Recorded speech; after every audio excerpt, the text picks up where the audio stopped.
Finally, we want to talk about the influence that our area has had on the rest of the country. There are obvious examples, of course. Kentucky Derby, Slugger baseball bats, Kentucky Fried Chicken come to mind. But that just scratches the surface. There are so many ways that our area has impacted the rest of the world.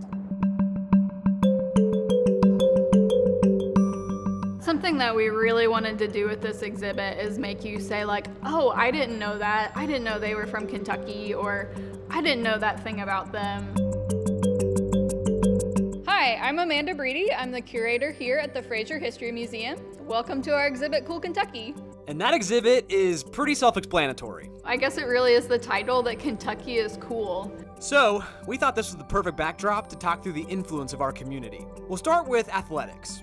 Two that really relate to one another are Paul Hornung and Lamar Jackson. Lamar Jackson, of course, just won the Heisman and he went to U of L, but he's not the first person from Kentucky to win a Heisman. That was Paul Hornung, and he went to Notre Dame, but he actually went to Flaggett High School in the West End.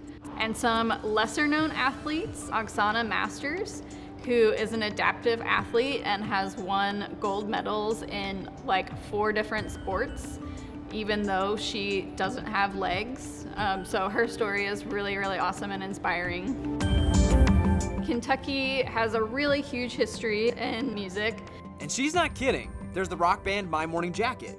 And Kentucky's called the Bluegrass state for a reason, but it was actually Charlestown, Indiana native Michael Cleveland who won a Grammy in 2020 for Best Bluegrass Album. And there's one guy from Louisville that the whole world knows right now. The big up-and-coming star Jack Harlow. If you're into mystery books, you probably know Sue Grafton, but you might not know she's from Louisville. She's most famous for her A to Z mystery series. Unfortunately, she passed away before she got to Z, but the Fraser has important pieces from her career. If you've read those books, you know that the main character is famous for her multi-purpose black dress, and we actually have Sue Grafton's multi-purpose black dress here on display. And finally, what about brands from Kentucky? All kinds of stuff that you would have never thought about that's just super well known is been produced here in Kentucky. I was surprised to find out that like Tiffany Jewelry has a factory here, Post-it notes were invented and made here, Hot Pockets, Spalding basketballs, Fruit of the Loom. A long list of awesome things. But what's striking to Amanda is the spirit of the people behind these things. I think a lot of times that we think maybe you can only be great and do great things if you're from somewhere like New York or LA, but there's so many Kentuckians that have done so many great things. We have the boat that Tori Murden rowed across the ocean. So she was the first woman to row across the Atlantic Ocean, and first American to do so.